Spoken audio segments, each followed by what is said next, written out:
Should be on. Hi, Airsofters. We still got about a minute before we're going to start, but we're testing our sound. So if you hear us, please say you hear us. And we're testing our chat as well. Slight delay. So again, welcome to a live stream from the MAA studios. Is my hat straight? I don't want to look silly. Mine's never straight. Mm-hmm. That's because you're not. Never mind. That's not what we should be saying in a public thing.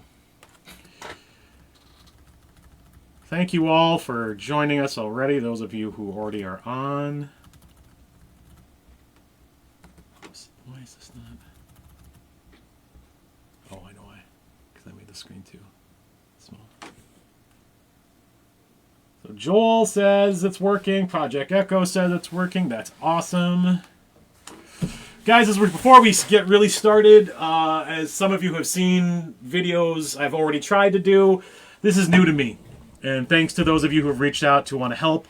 I will be reaching out to you as we do more. The hope is, again, that maybe we set up some kind of studio and we can start doing more of these, either with other teams or field owners. We have some ideas of maybe doing something like a live stream or recordings from con and doing interviews. So the hope is, as we get into the winter months, that we can get into this and maybe spend some more time sharing content in a more comfortable way, since we won't be playing as much. So there's that. Let's give one more grace minute before we start. Just so people can join in, because we know we're expecting thousands of people.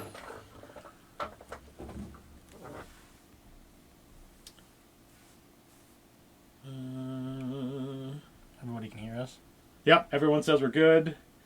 Rich says, gentlemen, you must think of us very highly. I will point out, just because he might join later, our friend Brandon Rickard recommended a black background to be more professional. So this is so much more professional than any of my previous videos, and now you've seen it. So this is leveling up, baby. Every time we'll do better.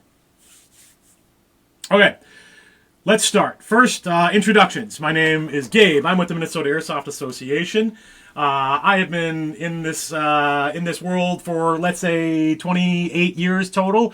And with me today is my friend Alex. Hey guys, I'm Alex. Been playing Airsoft for probably 14 years. Yeah, Gabe's been a big part of that whole Airsoft adventure, and so same with the MAA. And it's the Minnesota Airsoft Association. I'll just make this plug now. We are a 501c3 officially as of this year. So that's why we're trying to do some more, is to get some more attention towards the organization as we move towards the Midwest Airsoft Convention for 2026, which will be Saturday, March 28th. We're going to start this video with kind of the why we're doing it and why we ended up going to a Third Coast Airsoft game. And it's pretty easy. Alex had been wanting to go to a bigger national game. We were trying to decide what to do. Starburst came up in Texas. And we talked to our friend Rich Cudahy, who's online. Thank you for being online. And said, hey, what game would you go to? Because he goes to a lot of games. And he goes, Third Coast, 100%. And if you can, go to Starburst, because it's at the extended field so Fort Hood has multiple mount facilities, and it was two of the larger facilities being played at the same time. And we were like, cool, let's do it. I've never played a Third Coast game. I've never played a Third Coast game either. So we haven't played any of the bigger milsim games, Lion Claws, AMS, local games, obviously. We played some off games that, historically I've played some games in other states, the old Sumerians and things like that. But this is the first time we really played a big milsim game at a big military facility. That said, we've played Lion Claws, we've been to Muscatatuck, we've been to other places like that. This is a little different. So we just decided that this was the game we were going to do. We let the other members of our crew know we're going to do this. We didn't really wait. We didn't try to coordinate. We just knew we wanted to go. That's how it started. one of the original things we started off when we did this is we decided we were going to fly. And that's what we're going to start with today with our conversation, is that we just wanted to make it as easy on ourselves. I'll say, and we'll mention again, luckily we had players like Rich, like John, and Erica from Airsoft Armory that were driving down. So we had the option to send things with them if we didn't want to fly with them. So we had a buffer. And that was very helpful. But we decided to fly. So the first thing we're going to talk about is flying with Airsoft. Alex? Yeah, I guess the first thing I want to go with is saying how you read the instructions, or you read, TSA and Delta, whoever you're going to fly with, and you keep reading the instructions, like what to do. You get really scared of flying with like airsoft guns or guns in general. But all in all, it was pretty much extremely, extremely easy. It wasn't hard at all. I guess the anticipation of like worrying about going to the airport and be like, oh God, I hope I'm doing this right, and making sure everything is right, because the last thing you want to do is get called off and like, nope, this is wrong, and now you're stuck at the airport, with stuff. But in reality, it was actually like really, really easy. Almost a non-issue. Yeah, it seemed like. And if you think about statistically how many people are flying with guns every day in the United States, how many people are flying, then how many of those people are flying with guns and checking those items. Really, it was such a regular thing to the agents that we worked with, that it was, again, we were the nervous ones. And maybe that made us look terrible. But when I say nervous, we just had a lot of questions. So, well, for me, I flew with a 1620 Pelican case, and I literally disassembled my airsoft rifle just so everything could fit in it, because it's, it's a small Pelican case. And I literally disassembled it and put all my gear in it. All my pants, my shirts, everything, and brought it to the counter, and they asked if we actually declared them as firearms. And pretty much the only question they asked is, do you have ammunition? And it's like, nope. And they gave us a card to sign, and we put it inside our case, locked it up. We had our own locks. We locked it up, and that was pretty much it at the gate agent. And then from the gate agent, we had to take them to the TSA, and they scanned. We had to sit there and wait for them to scan it. Gave us a thumbs up, and that was it. Yeah, and that was the whole process. And to take a slight step back, just so if you go to the TSA website and look for rules about flying with firearms, the video that they show on the TSA site actually says airsoft. They say real firearms, BB guns, airsoft. So they actually specifically cite airsoft. You claim them as a real firearm.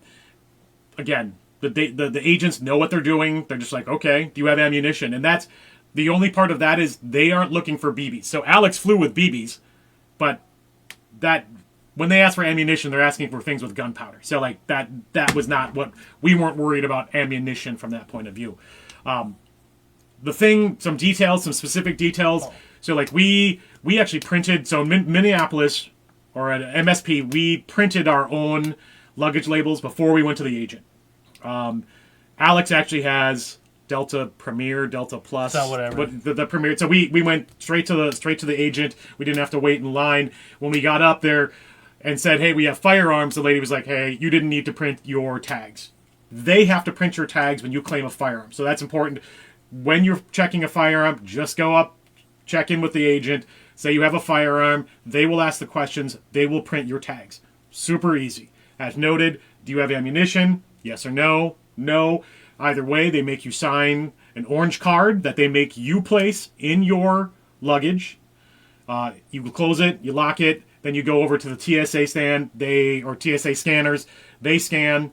That whole process for us, I think, was like 5 minutes. We walked over and said, we have firearms. They're like, okay. And they put them on the scanner and said, hey, wait over there. And we just kind of talked to each other. We stared at each other, and I think we said, I wonder how long this will take. And then it was done. So it was super fast. The other thing I'll note is, so I flew with a 1615 Air, so another Pelican case. I used my own locks. Same thing as Alex. I packed all my gear. I pack way heavier than Alex did. Keeping in mind just regular flight weight restrictions. The standard restriction is 50 pounds. Alex, again, is a preferred flyer, so he had some wiggle room on that. I was trying to stay at 50. For those of you who saw my pictures while we were traveling, that's why I kept on showing the pictures of mine weighing 50 exactly. They do give you some wiggle room, but either way, we both used Pelican cases with our own locks, with our firearms checked, with all our gear. So if anyone would have opened those and been like, what the hell are these guys doing? They don't open them, but like we had all our gear in there as well. Everything. Like everything that you would go play Airsoft with, yeah. I had stuffed in there. And he's stuffed messy, I stuffed organized, because that's how we roll. So, fast forward, we get to Texas. The only thing you have to do is you have to go to the oversized luggage retrieval section. Very easy again. We just stood there and waited until our cases came out. They checked our IDs, made sure they matched what was on the luggage tag, and we grabbed them and we left. Non-issue. Yeah, no questions asked. They just matched our IDs with the bag. That's it. Yeah. Well, one thing to add, if you're traveling with HPA tanks, they have to be disassembled. Yeah, absolutely. And that's actually a great reminder. I already mentioned we had people driving down, again, Rich, Cudahy, and John and Erica from Airsoft Armory. I actually asked Rich to drive down a case for me, which had my tanks, my HPA tanks, and my tag in an ML36 launcher, and pyro, because you can't fly with pyro either. So like those are the two things there to remember. Tanks have to be completely disassembled. So when we were registering and like chronoing and getting our air tanks filled, that was a thing of Alex was like, well, shit, I can't chrono until I get my tank not only put together, which was easy, but get air in it. So this thing, so you have to plan when you're flying. Just those extra considerations that you don't when you're just going to a local game. Let's fast forward again to when we were leaving. The game's over. We're back at Dallas-Fort Worth, Texas airport. It was even easier flying from Texas to Minneapolis. Same process. We went up to the agent. We have firearms. Do you have ammunition? No, you don't. Here's your orange card. Sign it, put it in your case, lock it.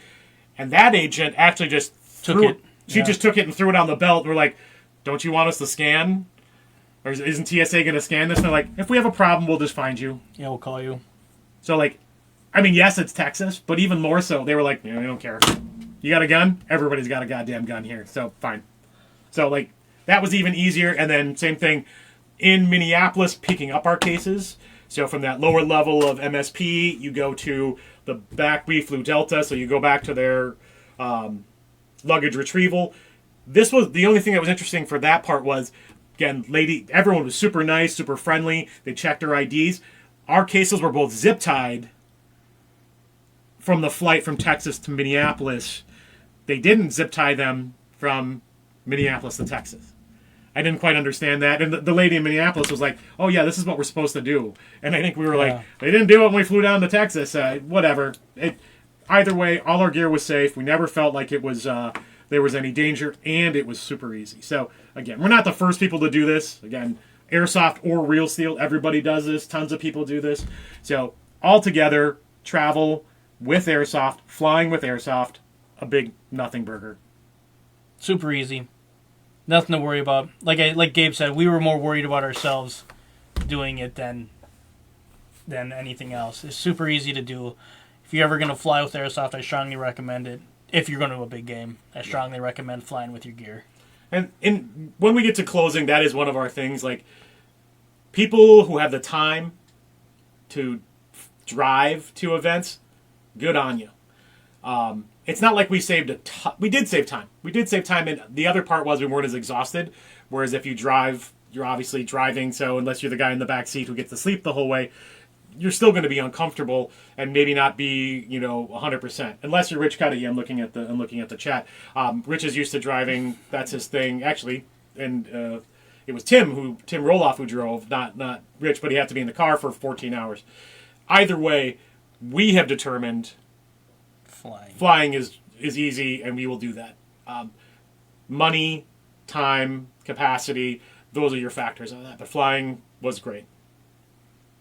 I would say the only issue with flying was You want to talk about the car rental or anything like that? Yeah, let's talk about. Yeah, so we rented a car, and we just had a regular like smaller SUV.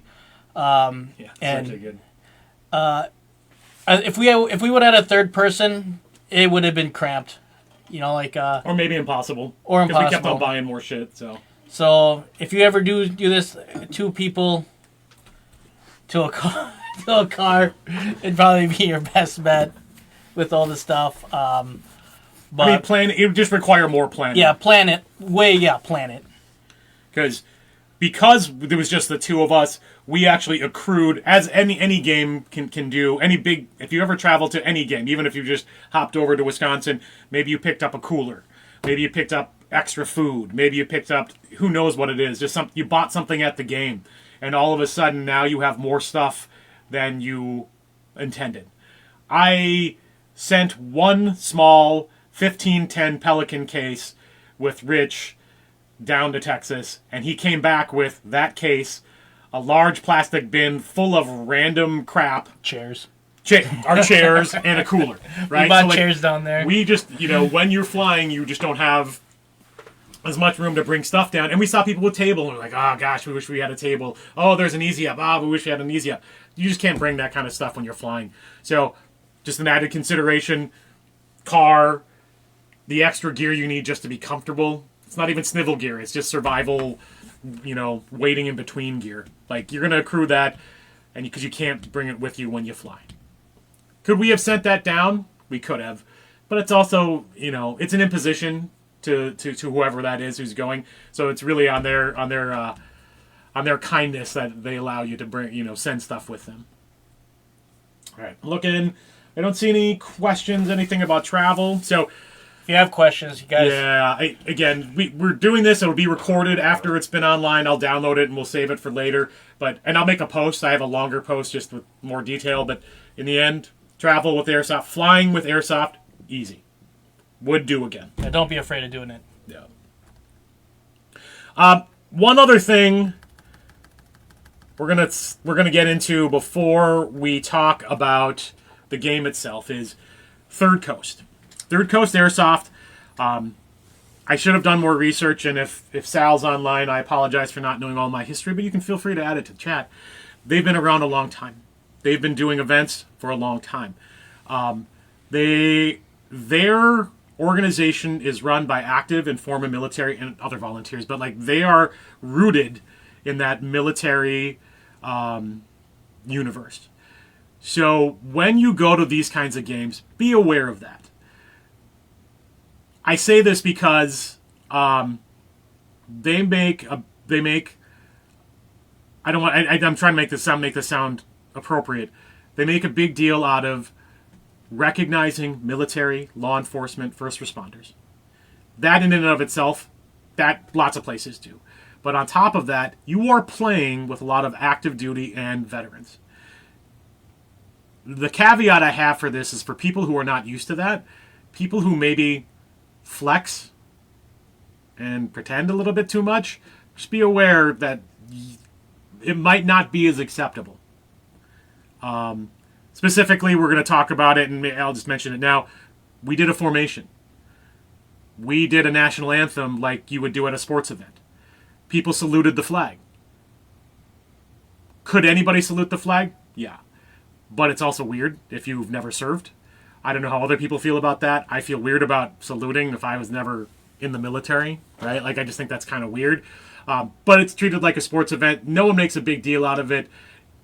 But just, again, be mindful of the fact that you are in the presence of, and I'm not trying to make this out like, oh, but you are in the presence of people who have served and are serving. So don't flex like you're a Navy SEAL when you're not, right? This should be every game you go to, but at a game where there's actually just a lot more people like that, people who are serving or have served, just be mindful of that. So, yes, if I were to drive, so Project Echo has shared, bring a trailer. Yeah, if I was going to drive, I would I would have a trailer, and I would bring so much stuff. Like the locals, that's what they did. Shit, people had RVs, and it was great. So, tents. That sun kills you out there. Yeah, it not being used to Texas in general, and then just Texas down where Fort Hood is, which is there's not a lot of cover. Like we ended up, and we ended up in a lot of buildings. That was really nice, and then we ended up in woods, which was also like actual trees. And I was like, oh, we get to be in the shade a lot. Anybody who just was in the streets, ground pounding, oof. It was hot. It was real hot. All right. So let's talk about the game, and we'll start with just how it worked out, right? So Friday, You're talking about tier 1? let's talk about registration and chrono first, and then we can talk about chrono. Sure. So, like any other game, you arrive. We were there pretty early. We weren't even the first ones there, but we were real close. Yeah, we're real close, and I'm cool with that. I'm fine with being the first people there. It gets you, it gets you there and set up before a huge line is ready to roll. Especially when we've never been there, so we don't know the order of operation and how hard it was. And thankfully, we did come early enough to know that, because we would have never known what to do if we were just standing in a huge line.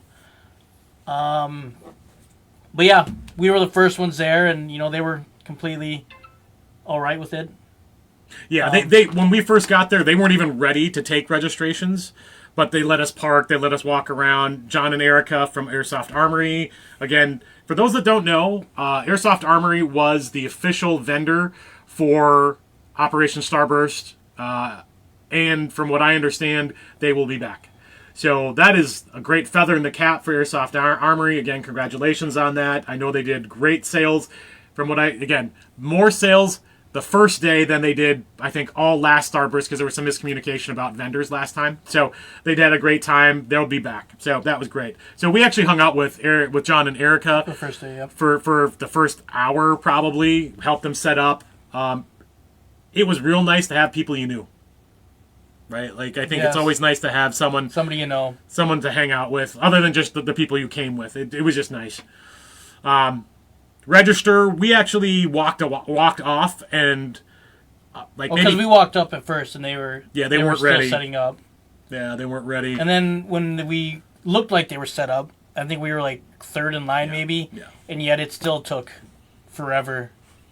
And that was just them getting out, like, literally, and I don't remember the woman's name who was doing it. They were still figuring things out, like, what are they supposed to do for HPA tags? And, where's the checklist for Tier 1 versus regular game versus blah, blah, blah. And then sales of patches. Like, all of this, literally, we were in the first 5 people to register. So it wasn't terrible by any means, but they were still getting their stuff together at that time. No, not a dig. We got through quickly. It was fine. We bought patches. Bought patches and got everything set up. Yeah, so I just, like any other game, be early, be understanding, don't be a jerkwad, have all your paperwork ready. The thing, sidebar, but also important for bigger games, is you have to have an emergency contact card. Oh, yeah. And what they use is very bright colored index cards, and you just write, your emergency contact on it. And for this event, they said left shoulder pockets where they want it. Later, Sal, who, for those that don't know, is the head of TCA, he just said, if you're going to play lots of milsim games, make your own card, print it out, laminate it, and then always have it with you. So I've already done that as well. I have some neon green paper. I put my emergency contacts in. That's not new. AMS does that. Even Lion Claws does it. Like, lots of places do that. But maybe if you're going to start doing these larger games, just have an high-vis emergency contact card with you already. So just you're not scampering to grab a card later. So, the next part of this was, what do you do after you register? A lot of us who have played any games, you want a chrono, you want to get air. So, like, we had questions. We just wanted to get settled. We wanted to get that done. One of the things that wasn't clear to us was that you don't get to chrono until you've done your safety brief. So if this was announced, we missed it. If this is a regular thing, obviously our first Third Coast Airsoft game. So that was a little different. We went to actually chrono, and they're like, did you do your safety briefing yet? And we're like, no. And they're like, you got to do that first. No big deal. They were running them every 45, I think. I can't remember. 30, 15. It actually seemed like they were running them very quickly, especially in the start. But like So we needed to go to briefing first. We also had a question because like we didn't get an event patch, and we're like, hey, where do we get our event patches? Aren't we getting an event patch?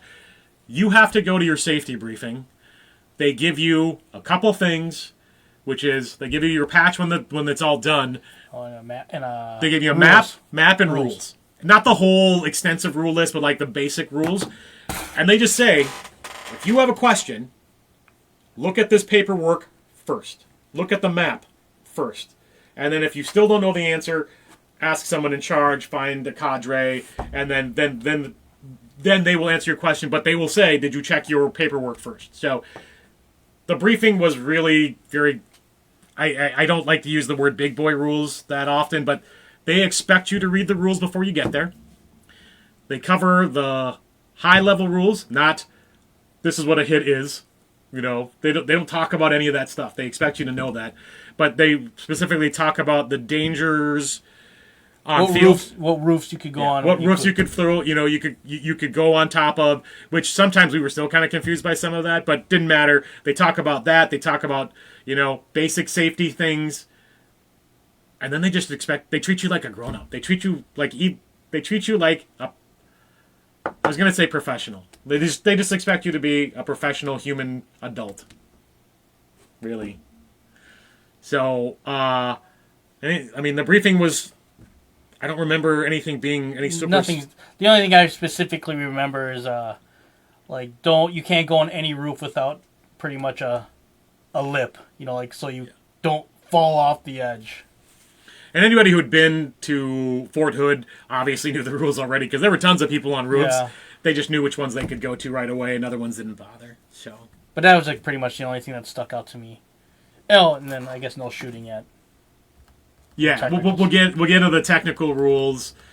I mean, we're almost there. We'll talk about Tier 1 first, and then we'll talk about it. But because Tier 1 was great. Yeah. At least, in my opinion, the Tier 1 was great, but go ahead. No, so again, we'll just fit safety brief. You get your patch, you get your papers.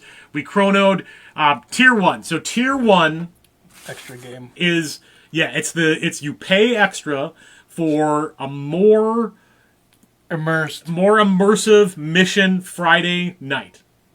How this pertains back to Chrono is, when we were in line for Chrono, they said, are there any Tier 1 players here? And Alex and I were in line, and we were maybe, 10 people back. But when he said that, we're like, hey, we're Tier 1. And they were like, well, then come up here. Yeah. So there was a benefit. Now, was it, on its own, was it worth it to pay for Tier 1 to get ahead in the Chrono line? I'm actually going to say yes. I like just being able to get through that bullshit really quick. But so that, we went and did our Chrono. Everybody knows what they're doing. No problems. They let us fiddle if we needed to. I will say both of us had already tested our guns beforehand, so we didn't have much to do. Which I think is also something, if you're going to go to these big games... Make sure your shit works. Yeah. Make sure your shit works. Make sure you're prepared. Make sure you've done your due diligence, and you're not the guy going, oh, let me crank that up a little bit more, or, oh, my mag doesn't work. You know, like, this is not the time. Once we were chronoed, we got air. The air situation was they found some local guys to have a compressor who was filling scuba tanks. When we got there, they weren't really ready. They were nice enough guys. It was $20 per tank. They were kind of cool about the fact I was running 2 small tanks. You were running one big tank. But like $20 to fill for a tank. Just be aware if you're traveling, especially to an area that doesn't have a vendor, or like it's like not like a paintball field that has a compressor. It might cost you to fill up that HPA. So that's just one of those things to just be mindful of. We filled our tanks, and we were done. And what was next for us was Tier 1. So again, Tier 1, extra fee, immersive, I don't even want to say game, immersive mission the first night that you're there.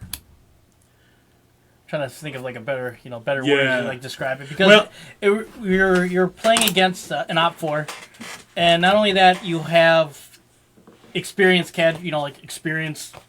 operators with you, like the cadre. I don't know who. Yeah, so you had embedded cadre who were helping you plan. So let's take one more step back. The first thing that they told us during Tier 1 is get out of your airsoft brain. Try to look at this as planning a military operation, military mission. And in a lot of ways it was that, right? Like, at some point, the people who ended up being our squad leaders were all active serving military. Yeah. Now, that didn't mean they knew exactly what they were doing. No dig. Just, like, things get, like, not everybody's leading, platoons in the battle or anything like that. But, like, there was clear rank. Everybody had jobs. Alex and I determined pretty early on we were going to be the best followers we could be. We didn't want to take any kind of command role on at all, even though during the event we maybe chirped a couple times, like, shut up and just do it, or I know I said that a couple times, but so they do a briefing. It was a lot. Like, I didn't have a notepad. I was trying to take notes on my phone, but they're like, I'm trying to think of a way that doesn't sound cheesy, but it was like, this is the operation. This is the primary mission. This is the secondary mission. Here's your teams. They'll go in this, and here's your whiskey, launch point, and here's your, here's your challenge and password, and like there was such a level of organization that in my mind I comprehended, but I wasn't absorbing much of it. Oh, I was just there. Yeah. I was there to be the best follower. Yeah. But I will say, like the cadre that followed us, helped us plan and followed us. Yep, they helped us plan. They helped us follow. Like when we did run into an issue, the cadre was like, maybe we should go over here. Or like, maybe you should look down there. And again, their thing was, get out of your airsoft brain, and they're like, you are gonna mess up.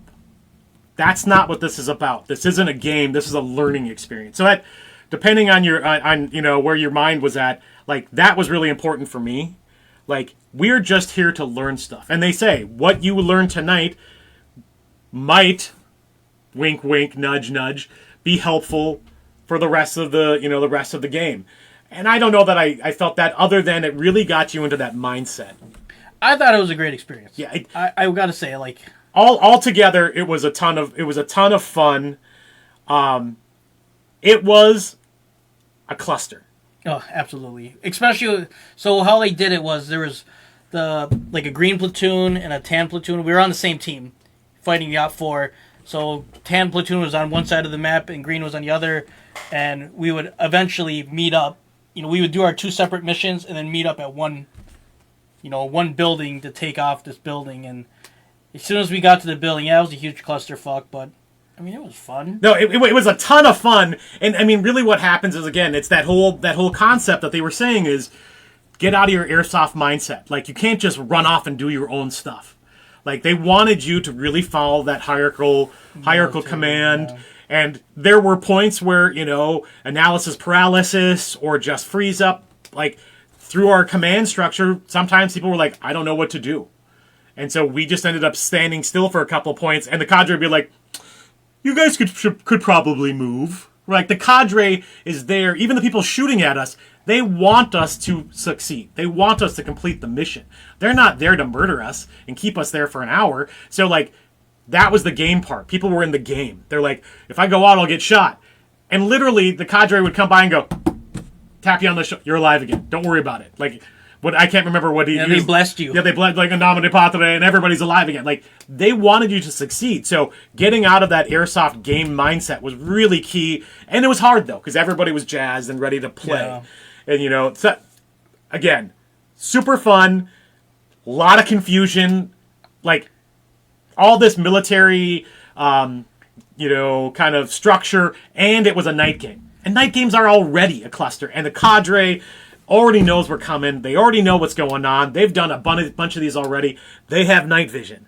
They have thermal. And we had night vision, too. We had a couple, but not everybody. But, like, people are waiting for you, right? Like, they know. So we ended up, we moved to one structure. We had to take over, I think, one building specifically. We had to clear it. That was difficult, but we made it.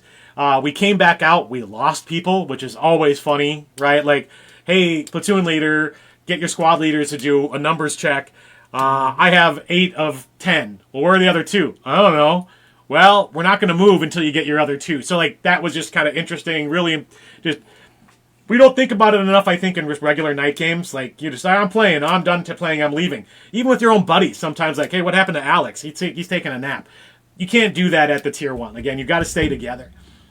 We got an extra frago to meet up with the other squad, platoon, and do another frago mission, which meant we had to traverse through an area and get to them. The other team was already there by the time we got there. That second half was a little smoother, other than the fact we lost people again. Like, at some point, we just lost the whole half. Like, we lost a squad. Yeah. We were 2 squads, and our squad was up there, and I turned around, and I can't remember which cadre was like, hey, where's the other squad? And we turned around, and we're like, we don't know. They made me go back and find them. Yeah, we walked back and found them, and it was fine. It was great. But again, just kind of funny, and I couldn't tell if I knew they were smiling at us. I 100% knew those guys were smiling at us. We get to the last part of the mission, different building, multi-story, and this is actually where things got a little crazy. Yeah, because nobody knew what was going on. No one really took over. We finally figured it out, but this is also where then they were simulating the enemy knew where we were, and they were mortaring us. Oh, yeah. Yep. Yeah. Alex doesn't remember because he has PTSD. Yeah. Because he got blown up. Real close. That's your story. That's not my story. Well, since nobody wanted to go clear rooms with the night vision, I went in blindly, just with no night vision, into a room, and like Op 4 hit me with a flashbang. It literally like blew up in my face, and I was blind and stunned, and it put me to the ground, actually. He blamed that flashbang for breaking his hearing pro, or his radio stuff. I feel like my China ear pro is broken because of it now. It doesn't work right. But they were throwing a lot of pyro at that point. Some of it was on the roof. Some of they were actually throwing down onto the like they were on the roof, and we couldn't go up there. And so they were throwing things down the stairs. They were using like the concussion, the actual, like, the whole building was shaking, and like they were so loud. I don't know what they were, but they were rocking people. Yes. Yeah. Like, anybody who dawdled too long in a stairwell was gonna get hammered. I'll also say we did do breaching charges. Some of you might have seen videos from Iron Knife that was at GTI a month ago. You do breach doors. It's just a paper door, and they set up fake charges, but like they make a deal of it. Like, doing the Tier 1 experience isn't an Airsoft game. It's an experience. It's a whole experience, and I'll let Alex say it, but like, would you do it again? I would do it again. I thought it was a lot of fun. The only thing that I disliked about it is that we didn't have night. Like, I personally don't have night vision, so here I am, and it's black, literally black, and like if you're not, like right up on a guy with your buddy, you're gonna lose him. Yeah. And if there's no ambient light, like the moon lit or anything, it would really suck. And I guess having done some things like this before, and other things like we did BATC, we've done other things where, for those that don't know, the Minnesota Airsoft Association, based off the command of Eric Bekeezer, did a course called Basic Airsoft Training Course. It's something we did 15 years ago. It was a ton of fun, but we did a night mission, and we just tagged everybody with glow sticks. It wasn't about being tactical, it was about safety. If I had any feedback, maybe I would say all your squad members should have glow sticks. And like, we could have done that. We could have just said, hey, everybody should have a glow stick. We didn't. Just wasn't enough thought. If I were to go back to a Tier 1, I would have that on my rig already. Maybe a mini glow stick somewhere on the back of my hat or something. So just so someone could see me, if they were, just for a little bit better IFF. So if that was one feedback part, I would also do it again. To do Tier 1 was $55, and the game itself was $175. So for some of you, $55 is more than we pay just for an open session. This was so much more, and it was an hour. I think it was a total. 2 hours? It was totally allotted 2 hours, but some of that was planning, some of that was AAR, and that's the last. So we do the mission, you all march back, and then they give you a light AAR. That was really very interesting. That was very collaborative. They're like, what went well, what didn't go well. So this is weird because like I've done some corporate leadership training. This is that kind of stuff, right? Like, what went well, what didn't go well, not what did you like, what did you hate? Like, this was feedback. This was constructive feedback. And the person who wrote the mission was like, what can I do better? So they're always trying to improve these tier 1 missions. So, not an Airsoft game, a learning experience, a tactical learning experience with Airsoft replicas. Yeah. I would say a tactical learning experience with, like, tutors. Yeah, absolutely with tutors. And the tutors, once again, active or retired military who have done shit. And, like, in the briefing they go, this is based on things that other missions we've done, other tier 1 missions, but all real world things that we've tried to make, tried to condense down to something that we can do in 2 hours with a bunch of people who don't, who aren't operators. Like the tutor, like tutors, what I mean by like the cadre, they were literally embedded with us in the platoon. Yeah. And they were the ones saying, hey, fire on that window, or, like... Yeah, and they would give us, like hints, and, like, like, maybe you guys should do this or that, so... And it's funny, because, like, these aren't, again, conceptually, these aren't things we didn't know. But in the shit, especially when you're trying to follow orders, like, I remember we were on a wall, and, like, shot random shots, not even, like, heavy suppressive fire was coming, and one of the cadre was just like, people should just start shooting at windows, and I was like... fine. And I just started opening up windows, and then it heated up, and then the cadre and the squad leader were like, okay, everybody, let's start moving. So sometimes you just needed a nudge, and that's what the cadre was there for, just to push you in that direction, and then everything kind of moved. What was it, like, get it, or get some, or what was it? Get the fuck in there? God, now, I'm trying to, yeah. So, 2 things. DT, Matt Brown says, you cannot compare T1 sessions to what people think milsim is. 100%. This was not milsim. Milsim event versus what Tier 1 was, totally different. And they're technically limited numbers for Tier 1. I don't know if it ever fills up, but... Oh, actually, it did. They had numbers because there were people on a waiting list. Yeah, there were people on waiting lists. People didn't show up, and they all right, they bumped them. They're done. And then if people did show up afterwards, they still let them in. But either way, so this is a limited thing. We would do it again. We encourage others to do it. We could spin out probably for the whole time just talking about Tier 1. It was really a lot of fun, and I would look forward to doing it again. The one other thing I'll add was I went to briefing like it was a regular game. So I was not ready to roll. Yeah, so did I. Because I didn't. Right, a lot of it, because we just didn't know. And so we were there, we did the briefing, and they're like, all right, we're leaving in 10 minutes. And I was like, oh, shit, I'm not ready. So I had to run back to our car in the dark now. And things were pretty much ready, but if you're going to do Tier 1, take it as an opportunity to just square your shit away and be ready. Like, when you go to the briefing, when they say, we're starting the Tier 1 briefing, just be ready to roll. Have all your stuff. There's a hint. There's a hint. And Rich Cudahy adds, with an emphasis on teamwork. 100%. They really want, and it's an opportunity. So, like, the people who volunteered to be platoon leader and squad leaders, good for them. Right? Like, that's... Yeah, if you don't want to do that, they said, be the best follower. And that's, we looked at each other and we're like, we're great followers. We will be the best followers. As noted, there were times when I think we both chirped and were like, all right, guys, we got to move. And mostly that was us, like a squad leader would make a decision, but he would whisper it, or it just wasn't as loud. Or nobody would storm a room or storm a building. Right.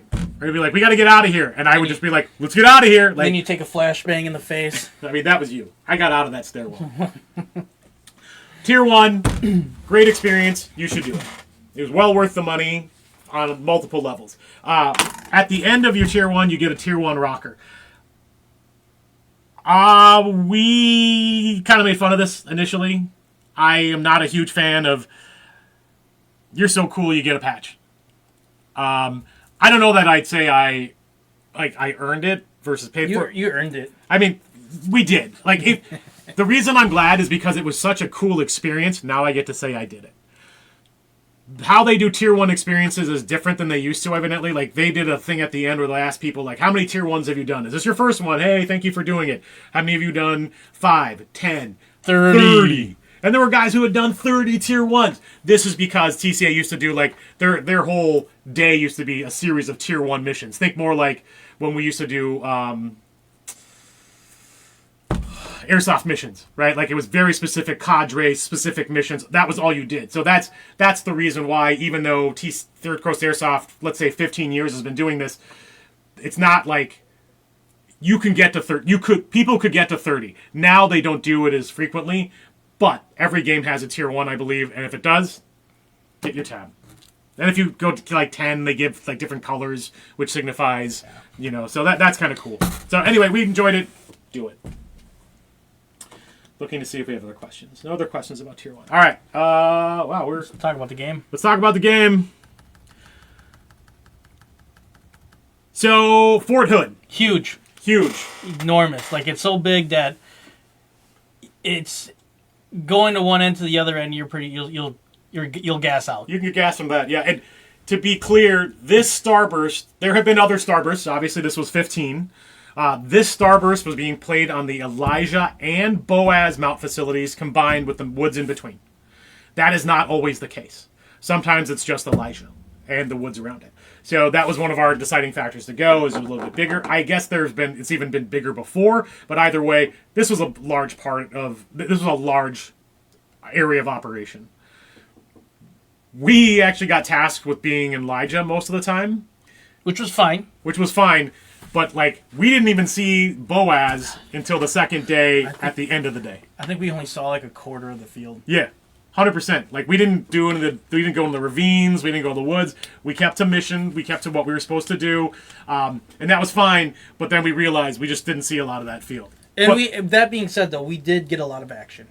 Oh, yeah, I was happy with it. Yeah. So, I already said it real quick, everybody meets up, the standard thing, stragglers, but they start the game when they're going to start that game. We met in formation, we national anthem, they send you out to your AO, you hump all your shit out, game starts.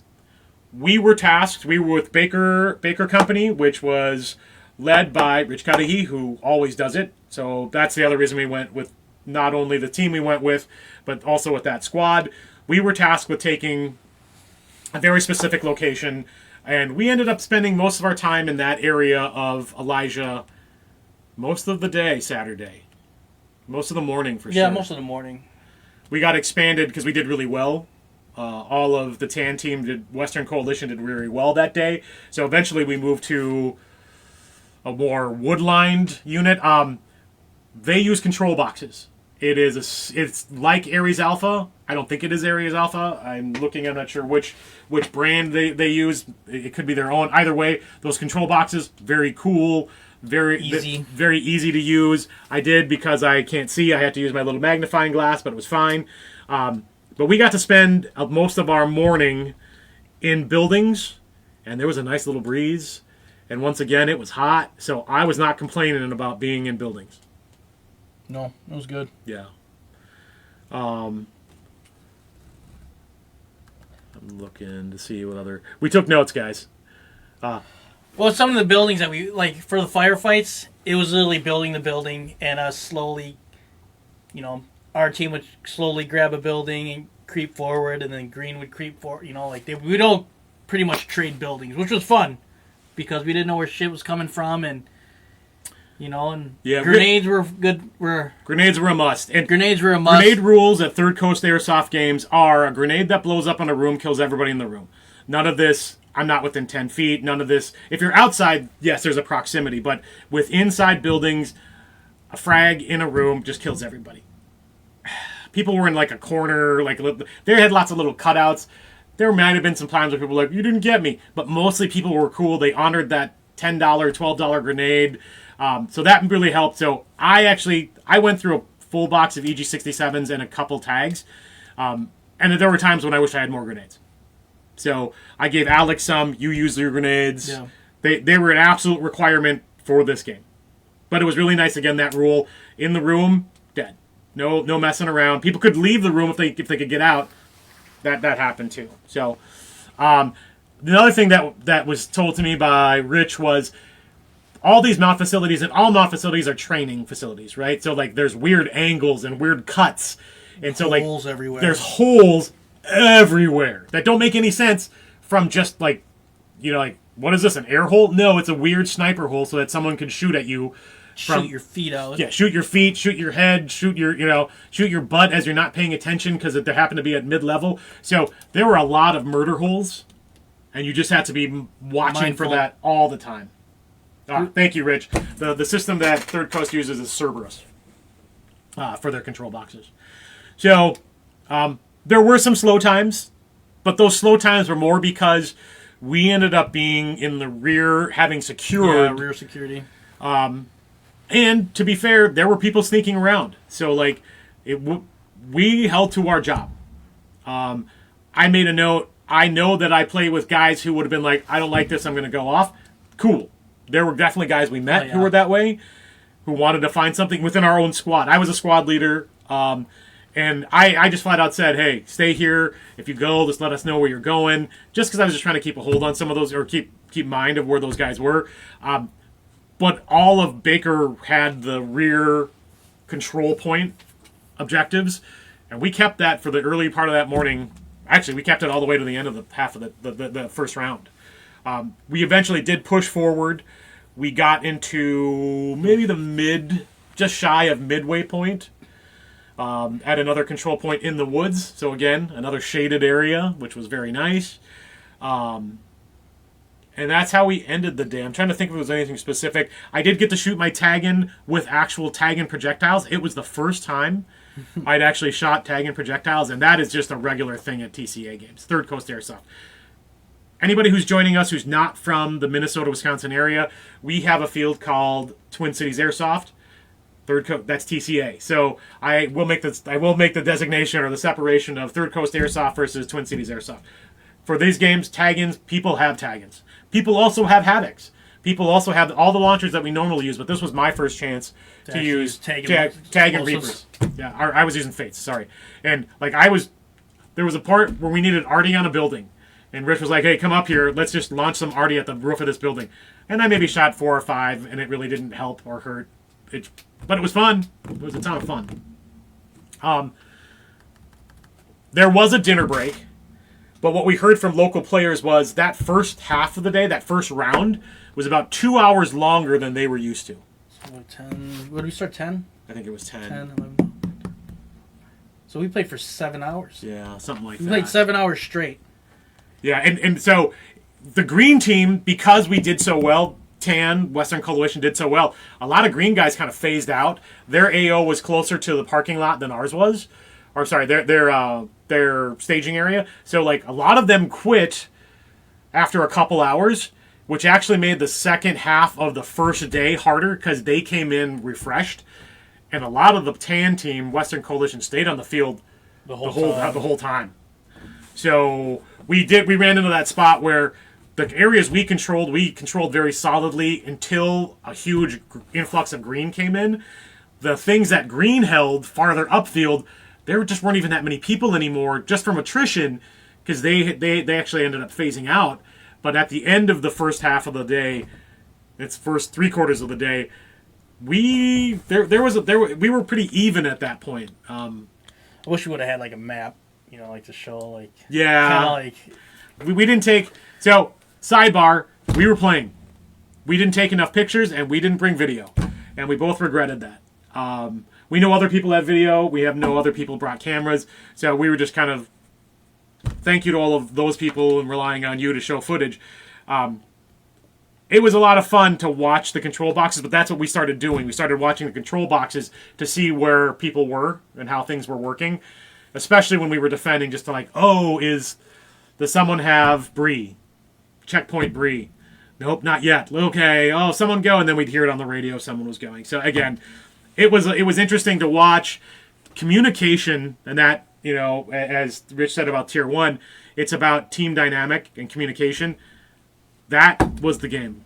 There was a lot of that. At some point, we're waiting for missions from command, we're waiting for things from our platoon leader, and then at the squad level. So it's all about that communication. And at the end of round 1, we were the only two. Oh wait, no. We were with other people at the end of round 1. They weren't our squad. They weren't Baker. Yeah, but remember with the radio too, you'd lose range. Yeah, we had to relay a couple times, which was... You would lose range because the field was so big. And I think that didn't shock me too much, and I know that happened once, and I just took over, and I was like, hey, we're going to have to relay. And then that worked. That's because Rich was farther north of us, I was in the middle, and we were trying to get to someone towards the back of the field, and so we just started relaying messages, and that worked. You make do, but that was definitely a thing. So we talked about how this game, that first round, I'll just say first round, was longer than usual. A lot of the locals made note of that. We were tired. Yeah. And we actually had been halfway talking about not playing the second half. The second half, because it goes into night. And we didn't play the full, but we made it. We decided to play because we're here to play. So before it got dark, and it was pretty much dusk when we were getting out there. And so when they stopped the game for a break, whatever control point you had, you kept. So then when they restarted the game, you could go to any one of those control points.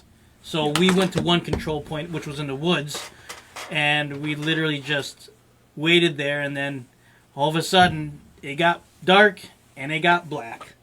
And you could see nothing in the woods except for silhouettes of people. And that pretty much, I don't know, I think we waited like, an hour? Yeah, it was hour 15 minutes. And what ended up happening is we actually ended up holding that control point pretty much. We did hold it the whole night. So we kept it throughout the entire night. But like we held it to a point where it was just the two of us. Everyone else ditched out and just wanted to go do other things. We stayed. We were bored. Yeah. And it leading us more to like that why are we even here kind of thing. And then we saw, I think it was 5 guys come in.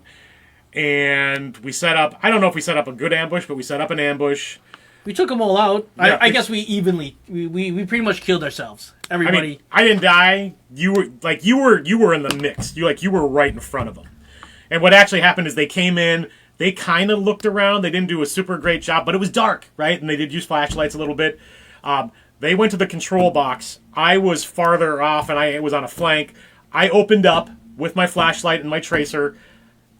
Did a burst. I think I got 2 guys on that, maybe. I actually shifted and ran. I actually did a bad job because I actually ended up getting behind Alex, which was not my intention. But then I lit him up again. And then I cleaned up. You cleaned up, and then I shifted again, and they were already dead. And the reason I knew is because Alex and another player were talking about taking a mutual kill because they'd shot each other. So that's how we knew that firefight was over. These guys were super cool. They were in the same boat. They were like, we're done playing. We just were coming through. Without thermal and night vision, our point was almost like it wasn't fun just chilling there, and we were just we were waiting for people with thermal and night vision to just come take us. Yeah, and so when those guys came through again, they were like, "Yeah, this was super fun. Thank you. We shit our pants." We're like, we did too, and so once that ended, we left with them basically. And so there was maybe another like half hour left in that second Evo. It was fine. No one else was coming through. We held it for the night. But that, again, it was dark out. We'd played enough. We were done. Yeah. And again, we were glad we played that. Yes, I was glad we played it. Again, we were there to play it and take advantage of as much as we could of that field. Yeah. Where are we time-wise? Okay, we're still good. I made this a 2-hour stream. I was not expecting it to be a 2-hour stream. But we'll go a little long so we can talk through all sorts of things. Yeah, Rich. Objectives is the most important part of the game. And it's funny. Like, there are some things that I think they mean you to hold. Like, it's so close to your where your side is. I will say that it felt a little weighted on the Boaz side to the other team. But it's not like we couldn't get in there and do stuff. Sunday. So... I was gonna add another cool thing. Another cool thing I wanted to add to like the Saturday game is the whole immersion thing when they start bringing out the Humvees, like that was so cool, man. Like actual Humvees, and these guys put some absolute money in them, and these things look great. They look awesome. Just hearing a Humvee come by and it's full of guys, coming to support you or support a position, dude. That was a great experience just to see it and. Seeing the vehicles lined up and staging, getting ready to, play the game was, Saturday was, pretty awesome. Yeah, and I think that's another one of those things that if you're not used to it, there were 3 Humvees and then there was another technical that I don't know what it was, but it was tricked out. So this is not disparaging to how we are more used to things locally, but these are actual Humvees. These are military vehicles. They had guns on there that didn't even shoot. They were just there for noise. Yeah, they had the actual noise amplifier that actually sounded like real guns, and it sounded awesome. And they just roll in and they just start so people will come and move. And then they actually, they had real guns too, or they had airsoft guns too. But So the rules for technicals, that's something we can interject right now. The rules for technicals. There's a driver, there's a gunner, and then there's one extra person. That's it. When it's moving, you can't be within 10 feet. That's pretty standard rule for everybody. I think 5 miles an hour. Wasn't it 5? Yeah. Whatever. Yeah, whatever it was. But I mean, so that safety aspect. But like, drivers don't shoot, and you can't shoot the vehicles. That is a big change for what we're used to. And I actually said, and I've said it at other games, GAG, which is a local event here, Giant Airsoft game. I punish gunners because I'm allowed to. I make them regret their life choices by lighting them up and make them. And honestly, for most people who ended up being a gunner in a technical, that they want that. They're looking for that. They want that bondage experience. But like, so you couldn't shoot a technical anyway, so there was no reason to. But anything blew it up. So like blowing them up was almost too easy in some ways, but the rules were super easy. So you never had to worry about, if you had a grenade, grenades would take out a technical. You could use any kind of launcher. You could use almost any kind of projectile. Chalk could take it out, I think. Chalk could take it out. Reapers could take it out. And then a hand grenade. You get a hand grenade close enough, so like, took it out. Yeah, so it was easy. There was no, special launcher, special thing. It made it very accessible and inclusive for anybody who had a grenade to like, oh my god. And again, these aren't tanks. These are technicals. They were armored vehicles. But, so anyway, that was really nice. It was really fun. And we'll share some more pictures. Some might have already come out. These Humvees are, I'm sure somebody would go like, oh, that's not real military. But they are. Like, they have real turrets, lots of different guns. They were nice. They were very nice. So, Erica said we looked pooped by the end of day one. I looked pooped by the mid of day one. So, but I didn't poop myself. So that was a plus. So, and hello everybody who's joining us. Thank you for joining us. This is a live stream again of Alex and Gabe after action report on Op Starburst in Texas 2 weekends ago. All right. Sunday? Yeah, let's just talk about Sunday. Sunday, as you would expect. Just a slower start. Slower start, half, like it didn't take all day. It was actually, there was still a lot of action. Oh, yeah. Yeah, if anything, I thought there was maybe more action. I actually think there was more action because it was a shorter, compressed time frame. Things that didn't go well for one team the first day, they learned from. So, like, we actually had the same start point. We went to our same locations, and whereas on Saturday we didn't fight for that, we had to fight for both of those locations, and we didn't get one of them, which actually led to our ultimate defeat that day. But like, it was a fight. We did a lot more fighting on Sunday than we did on Saturday. It was a lot hotter. And if I'm being honest, that was a shit ton of fun. And we played with different people. Yeah. Our squad integrity broke up a little bit. Platoon and squad integrity, just because people were moving a little bit slower. And we were like, hey, we don't care who you are. There's guys in that building. Let's go get them. And so that's how that worked. And that was really cool. We actually met some people we didn't meet before day one, which was a ton of fun. We ended up being, again, in Elijah, same kind of thing. Same spot. The thing about Sunday is there was a specific time, 11:45, let's call it, where all focus was to be at a specific location. There were 2 Frago missions, special missions, VIP escort kind of thing. During that Sunday thing, it happened very quickly, but at the end they wanted everyone to fight for one location in Boaz, which was to the north of where we were.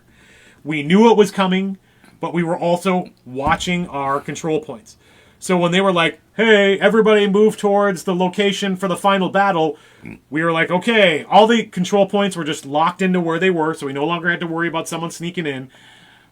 But by the time we got there... the game was over. Yeah, there was like 5 minutes left. So, knowing that, maybe in the future we would say, hey, we need to move 15 minutes earlier to get to that area. Just because... And it was a slow stroll of people who were trying to get to the final battle of both teams, and we weren't shooting each other. We were just trying to get there. And then when we got there, we're like, oh, I guess we're fighting each other. And they walked off, and we walked off, and the game was over. Fine. Honestly, at that point... I was ready for it to be over. Yeah, I was ready. Yeah, it was hot. That walk killed me. Well, and that's at the end of the game. They come in, they say, "Hey, great job, everybody," and then they do a miracle mile. I assume this is a mile in other fields. It wasn't quite a mile where we were, but they do a march or a run if you want to, from where you are back to basically where you do formation. And some guys are gung-ho, and they're kitted up, and they run, and they all run. But their whole rule is, if you start it, finish it. Whatever that means. So I ended up, not due to being tired, I don't think. I just ended up talking to quite a few people. There were some stragglers, and people were helping them, giving people water. I gave a guy the rest of my water. You know, it was just everybody's super cool. I heard maybe one complaint about, hey, don't shoot in here. But, like, for the most part, the whole, again, not professional experience. Yeah. I thought it was great. Nobody complained. Nobody complained. That's the thing. I didn't hear a single person complain. Everybody were friends. This was actually really crazy. I was guarding I took a position with another guy, and we started talking, and he asked me where I was from. Yeah, he's on chat. Ryan's on chat. Ryan's on chat. It was up, Ryan. And I was like, "Oh, I'm from Minnesota. We flew down here." And he's like, "Oh, cool." He's like, "I'm from Austin." I'm like, "Oh, great." You know, I didn't really care. Like, Austin. Like, I was thinking Austin, Texas. And it turned out he was from Austin, Minnesota, and he was a Minnesotan like us. So it was, and he hung us with all day. Yeah, and he hung out with us. He already knew Rich from other events. To clarification, it's called the Memorial Mile, and it's only done at Starburst. But again, it's another real camaraderie thing. Like, and everybody walking back, I did a live video on our way. Like, you just talking to people, and you're talking about how fun it was, or, oh, were you the guy who threw that grenade at me? And like, it was just, that was another bonding experience, which I think was another thing we got out of this, is that there's just a lot of cool people. We didn't get to talk to as many people as we wish we could have. Right, but we still met some nice green players, mostly in the parking lot. We exchanged patches from Louisiana Airsoft for our friends at Louisiana Airsoft and our friends at Iron Legion. That was a thing we wished we would have had more time for, was just meeting more of these people. But we were really in the swept up in the first time being at a third coast Airsoft game. So, you know, the game ends, you do the Memorial Mile, they break you out, go back, get your gear off, come back, do prizes. They had a lot of prizes. Yeah, they had a lot of prizes. Yeah, and they allow you to buy extra tickets, so that's a thing. Like, people, one guy in our platoon bought like 40, and that's a regular thing. But he's also won like a $3,000 gun before, so like from his point, he was experienced. He's like, oh, I could win something fantastic. There was a gentleman by the name of Russell Customs who does really high-end AEG builds, and that's what our friend Tim had won a previous gun for. So like, he's like, oh yeah, like that's totally worth me spending $40 on tickets for the opportunity, for a chance to win a couple of grand worth of gun that he was playing with and he loves. We actually met this guy and actually talked about him maybe coming out to the Midwest Airsoft Convention when he's interested. So that's actually another great connection on that side. But a lot of prizes. It was long. There was a little bit of, just patting on the back, and that's pretty expected. We started getting in the mode of we wanted to get out of here because we had to drive to Fort Worth. We had to pack up. We had a long drive ahead of us. We had a long drive, and we had to drive like we were flying. So I had to make sure all that stuff I mentioned earlier, my bins, coolers, chairs, we all handed off to Rich, who was also going to Dallas, but they were driving, so they had more time. So that was a really important thing. Our minds were very much in that state of starting to think about packing to fly. Now, we drove 3 hours back to Fort Worth to stay at a relative's house, one of my relatives, and we did take time to unpack and repack, but we didn't have to do much. Like, we were pretty set, but at the same time, we were ready to leave. Well, let's talk about, I would say if we do this again, huh? Yeah. Like, for my first experience at TCA games, and I've always looked at them, I've always wanted to go, and this is both our first experiences with it. It was awesome. It was the best experience. Anybody who can go to one, experience it. I had a great time. Everything about it, the people, I would say like the cadre, like you couldn't get a better cadre than that. I thought everybody's extremely professional. I thought and friendly. Oh, and too friendly. Like, they were super. I didn't meet anybody who thought they were full of themselves. Which, I'll just be honest, we've been to events yes, where people, if they're staff, they're better than you. I didn't get that vibe from anybody. In fact, if anything, I got more of a much more like a welcoming. Yeah. Yeah. Do you have questions? What can I do for you? Like, we friended, and I don't remember his name now, but the guy who helped, the cadre who helped us plan for Tier 1, we ended up seeing a lot. Goatee guy? Like yeah, goatee and a beret. Like, every time I saw him, I fist bumped, and he was always there. We talked to Sal. And Sal, thanks for being on the stream. 100%. Every time I walked by, I was like, "Hey, I'm having a great time." And he's like, "I am so glad to hear that." Like, they wanted you to come. We met Lucky, who does a lot of the planning, and he was like, he didn't know us, but we were hanging out with like Rich and Tim, and he just asked us, "How are things?" And he wanted feedback. That is so refreshing, I think, especially for something this big. So I agree. I would go back. In fact, Alex was like, "What are we doing next month? Can we go to a game next month?" That's too much. Pump the brakes. We are actually thinking, so we would love to go back to Starburst. We'd love to do a spring, end cap to our own season. Like, when our season starts, and from what I understand, Third Coast is very aware of this as well. They don't want to run games during the summer when it's prime heat. So they do run games, obviously, but like those big games like Stonebreaker and Starburst are kind of end caps. They're beginning of the season, end of the season. We're looking at maybe doing a GTI in spring and probably going back to Starburst. If it's a TCA game, I want to go. Yeah, for me, it'll be really one of those things of I got to pick the things I can do. Yes. Unlike Rich, who can go to everything. No, I say that as a joke. But Rich and Tim, and there's a whole group of Pork Chop Platoon, for those guys who don't know locally, Pork Chop Platoon, and they're not just local, but they're based out of here. They go to a lot of games. A lot of Third Coast games. So, they're just as welcoming, too, for anybody. Yeah, absolutely. Again, we didn't meet anybody who wasn't cool. So, you even met a Filipino guy. Yeah. So, if you guys, anybody out there who wants to do a TCA game, Pork Chop Platoon is a great, introduction if you want get a hold of them.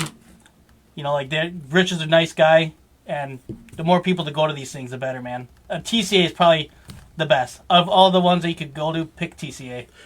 If for no other reason than, again, that friendly factor. The friendly factor, yes. We're not going to talk about other orgs. This is about Third Coast Airsoft and our experience. We had a great time. Everything was positive. We actually had, and we're not going to try to make this go too much longer. We did what we liked, what we could see improvement on. But as I'm looking at that list, a lot of those were for ourselves. Yeah. What we're used to. Yeah. And again, not to slam our local community, but we are used to a certain kind of play, a certain tempo. This is a different tempo, and then and you're paying good money to go. If you're gonna go, play. Get involved. Some things to remember though. We did add this. So comms, 100% used in Third Coast Airsoft games. You don't have to. You can just be a soldier, but having comms lets you know what's going on. So a lot of bow fangs, so that's perfectly fine. Bow fangs are great, but it's your headsets, it's your antennas. Make sure your gear's solid. We already said it. Test your gear. Make sure your gear's set up, ready to roll. Don't be the guy, let me put up, one more PSI or one more joule. Don't be that guy. Have it ready to roll. Yeah. Less time for futzing. This isn't a global thing, but obviously was very big in Texas, was water. We hydrated pretty well. Yes. We had lots of different drinks, but I think we ran out of water on the field multiple times, and if it wasn't for the fact that everybody was sharing water, and the vehicles who were out, our technicals had water on them, and they were like, as they were driving by, they were like, "Hey, does anybody need water?" And a lot of the times we were like, "Hell yeah, we need water." So, I was trying to think of a better way of carrying water. I don't like Camelbacks. I actually had I carried a water bottle because I was like, that's enough for where we are. It wasn't. It was not. We really needed probably 3 or 4 bottles, even just to share. Connections. Making connections was so much fun. Again, Ryan from Austin, Minnesota originally, but now in Texas. That was such a weird, random thing that ended up being so much fun. And he hung out with us and we talked and it was great. He hung out with us the whole time. We ended up parking next to the guys, a couple from Louisiana Airsoft. They were awesome. They told stories. We had very similar experiences as far as the woman actually runs the Louisiana Airsoft like main board. So I was like, oh yeah, I run the Minnesota board. And so like it just we all have similar experiences. We're just in different places, right? So patch exchanges. I didn't bring enough spare patches. I would have handed out patches to all sorts of people, and I just didn't have enough. We were there to play, but we would have liked to have taken again more footage, yeah, more pics, and we did take some pics, right? But it was more before and after. Yeah, it was too late, kind of. You know, like and I mean, and I have camera gear. It's just I'm not familiar with it, and I don't want to edit it. And it's all this. I have excuses. Bring a camera and take footage. We'd actually talked about, oh, maybe Sunday if we're tired, we'll just go and film. That's not why we came. We came to play. Knowing people's nice. You don't need to, and there is at Third Coast Airsoft Games, there is already a Minnesota presence. So I would say if any of you who are listening to us tonight are like, oh, gosh, I'd like to go, but I don't know anybody, you will. You'll know somebody. Just say, I'm going to Third Coast Airsoft on our boards, our Facebook group, and someone will go, oh, yeah? Really? What team? Go Western Coalition. And that'll be Rich. Rich will 100% be like, come, join us. I'd love to have you. It's nice just to have a friendly face as much as it is nice to meet the new people. Right? So, yes, we do need a dedicated photographer. And there were a lot of people talking about it. It's just getting someone to come down that far, take that time. Yeah, like Alex was talking we had a 3-hour drive from Fort Hood back to Fort Worth, which we were taking notes, and he was 100% like, I'll get my wife to do it next year. I'll bring my wife. Okay. You know, like that'd be cool, right? I'm sure. And it's not like there weren't other people taking photos. It's just, if you're there to pay to play. Once again, congratulations to Airsoft Armory for having such a successful trip and being the recognized vendor for Starburst now. I'm not sure if that's totally official, but I'm congratulating them for being at this event and doing so well. And I'm glad you were there because, again, friendly faces. We hung out with John and Erica a lot. It was just nice. And having an Airsoft store in Minnesota is nice too. Yeah, Erica. If only we knew. If only you knew photographers who could go to the game. John Becker from Airsoft Armory did get to play a little bit, and that was really great because I've not played with John for a while, so that was fun. So that was just a good end cap to knowing people who were actually doing important things too. So we already said it. We'd do it again. I don't think. Cost. Yeah, let's talk money. Let's talk brass tacks here. So we did the numbers, and we have exact numbers, but we're not going to give you exact numbers because, frankly, that might be too scary. Alex, go ahead. What did you want me to give an exact number? You can. We did exact numbers. This number is game, which included actual game, tier 1. I don't know if I included HPA, flight, hotel, car, and gas for the car. So that's the scope of what this cost each of us. I would say, going into it, you're gonna look at maybe $1,000. You know, that's with the game, that's the flight, hotel, and car rental. Now, there's other ways to go cheaper routes. I mean, you could probably fly Sun Country or whatever to find the cheapest stuff. You know, but how we did it, it costed us about $1,000. Is it expensive? Yeah, but it's like a mini vacation for us, and you know, like for this is Disneyland for an airsofter. Yes, absolutely. And if it was Disneyland, you definitely saved a lot of money. Yeah. So, you know, anybody who's been to Disneyland. So Alex travels for his job, so he has lots of points and he leverages that quite a bit. But why don't you tell them what you paid? So what I paid, so I used points for my flight. So in all, I paid about $700. And then, you know, I have a slight discount on cars and the hotel. Well, we didn't stay at any hotels that I could stay at, but if we would have, it would have been a little bit cheaper, but not by much. Not much to like make a difference. But again, you got to put the cost factor of like time factor. Like we saved what, 24 hours of driving? Yeah, at least. And again, if you're used to that kind of thing, I think that's fine. But we had another friend who was considering going, and he's like, well, why didn't you fly into Killeen? Clean, yeah. And we didn't because we wanted to go to EVIC in Dallas, and I have relatives there, so that's why that ended up being the case.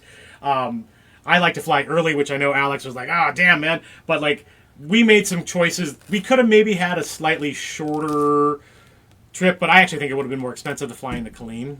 I think it was. Yeah, I think that's what it was. But rental would have been sucky, too. I don't think they had, like, rental. Yeah, it's not a major airport. Yes. So, like, for me, I didn't have points. I'm a big boy. I like to fly Comfort Plus.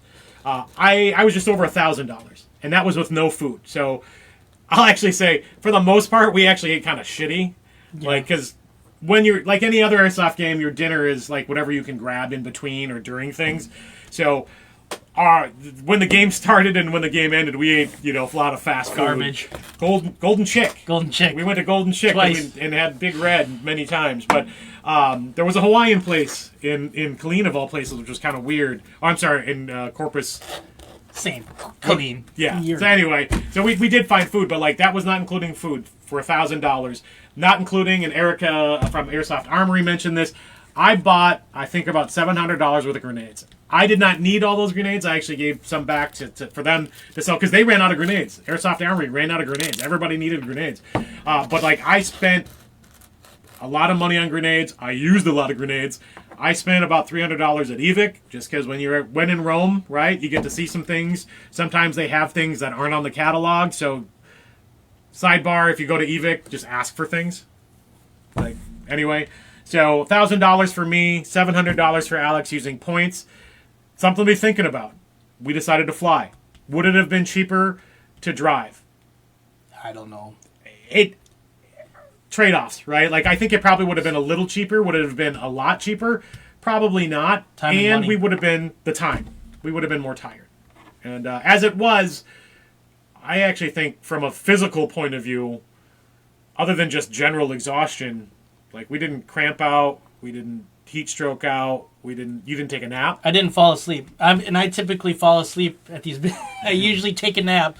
Plenty of pictures of me sleeping at these big games.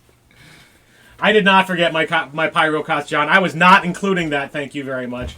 For anybody who knows how I play, I'm a guy who usually has 20 grenades on me anyway. So that was still a thing. I still had a lot of grenades, and people. There was a mission. Yeah, it was the tier 1, and people didn't know what I was doing. I had grenades on my butt that were for anybody, and I got killed, and I was just waiting. I was bleeding out. I was sitting there. But my grenades were sitting in the doorway, and I was shaking my ass in the doorway, and people just must have thought I was just this weird freak, which I am a weird freak. But I wanted someone to grab a grenade and throw it into the room and frag somebody. They just didn't get it. But no one got my grenade mating dance to throw a grenade. But so Rich said he spent about $400 on gas going down. So if you take that $400, my flight was like $3-something. So honestly, that was $11. Because you used a crap ton of points. So again, would we go to Third Coast? Yes. Would we do Tier 1 again? Yes. Would we fly to play? Yes. And we will. So expect us again, Third Coast Airsoft. Yeah, expect us again. I see there's been some chatter about maybe having Third Coast Airsoft come up to the 2026 Midwest Airsoft Convention. For those that don't know, we've been running this convention now for over a decade, actually longer if you take, but we had some years in between.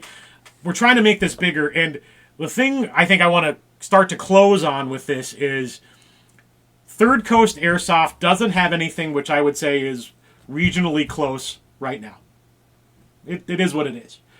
Midwest. Minnesota's never been a spot anyways. Midwest, Wisconsin, like our 5-state area is just we don't have military bases that are that interesting. And though the Minnesota Airsoft Association has played up at Fort Ripley, they think they have something very special, and they don't allow airsoft anymore. We were the only people to ever play up there. We did it for I think 9 years, and at some point they just decided they didn't want us back. And it's a small amount. It's small. It's still cool. 100% cool, but it's small. So you're going to travel to play a Third Coast Airsoft game. Yes. And it's worth it. Whether it's 3 hours by flight or 14 hours by driving, it's worth it. So we're already planning for next year on going to different games. We would love to have them come up, only to start to give our local player base just another idea. It's not like, again, Minnesota players are playing Third Coast Airsoft games. We are not by any means we're late to the party in a lot of ways, but there is a player base in Minnesota, in the Midwest, Iowa, the Dakotas, Wisconsin. Obviously, he's got a huge airsoft community who want to play bigger games. We had so much fun. We encourage it. That's what the Airsoft Convention is for. So even if no one directly from Third Coast can come up, we'd love to rep them, just to play their videos, and now we can speak more towards them. Rich Cudahy, Tim Roloff, we're already speaking highly of them. There's lots of other players, Hunter, other guys who've played games for Third Coast. It's just another option that we had a ton of fun at an AO that you're not going to get a chance to play at very frequently, if ever. So, Broken Dagger 3 needs to happen. I will just say that the Broken... Don't know what it is. Iron Knife's patch was super sweet. I really wanted it because I wanted that knife. Looked like a Bewitterman. All right, we're going to start to close down. Again, we are in our thank yous. I would say thank you to, Third Coast Airsoft, man. Yeah. You guys put on a great game. Everything about it, like for my first experience, I'm hooked. I'm locked into your guys's, like what you guys are selling, and I enjoyed it. If I can become bigger into that, your guys' stuff, I will. Whatever I can do to make it better, I will. But I'm in it. I mean, as long as I'm just gonna start coming to them. Whether I come back to Starburst next year or something in the spring, like if we're talking about spring.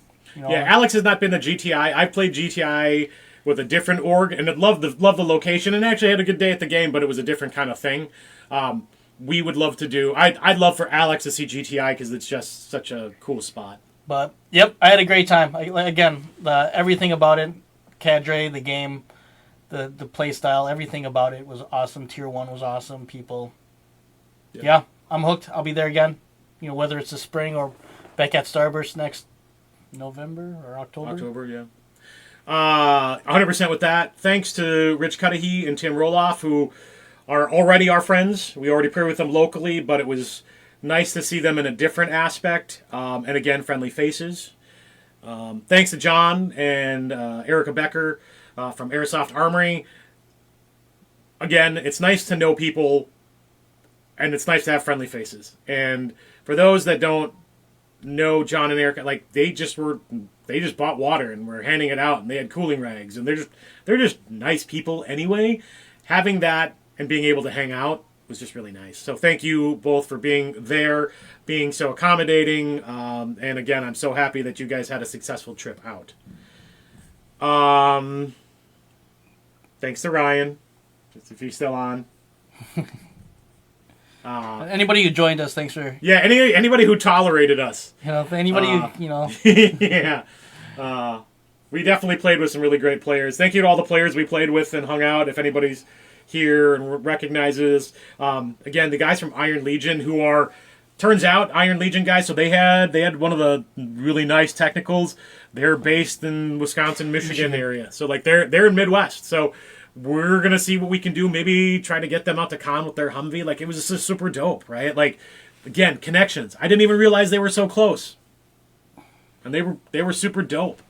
So there's that. We're going to close this out by saying we're going to do more streams. Again, the Minnesota Airsoft Association Studio, we're going to try to make this better. If any of you watching, and I see so many people, so it's funny how many people are here who actually know photography and streaming. I'm looking for recommendations. We want to do more videos. I want to do things for teams. I want to do some more interviews. Alex and I just want to do some more brain dump content. So we're look for more of that. I'm going to pitch again. I'm a little behind, frankly, because it's 6 months out. The Midwest Airsoft Convention 2026, March 18th. Saturday, March 18th, will be happening. I'll be starting to hit the fields to put up some reminder posters for that.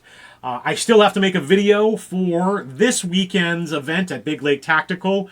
They have their Drug Wars event, and I'm going to do another video about launchers, because that's my jam.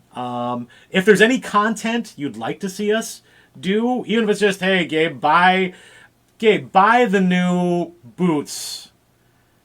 I only say this because I'm looking at a pair of boots that I bought, because, I just want to show them off. If there's anything you want us to talk about or people to bring in and interview, let us know. We're happy to do that. It's something we just like to start doing more of. Any question? Yeah. If there's anything you guys want to know about Airsoft, I mean, there's got to be over 100 years of experience. There's a lot of people we could pull in to talk about. Yeah, anything that you guys could think of, whether it's sites or anything. Yeah. Airsoft related, we got it.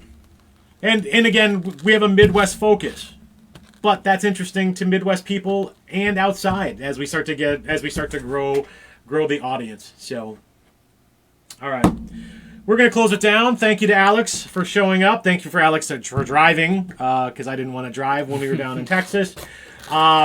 We look forward to seeing you all at a future Airsoft game locally, or at the con, or in a future stream. If you have any questions or comments about this stream or anything you'd like more information about, go ahead and put it in the chat details of this post. And have a wonderful rest of your day. Say something clever, Alex. I don't know, man. You're not fun. All right, everybody. Have a good rest of your night.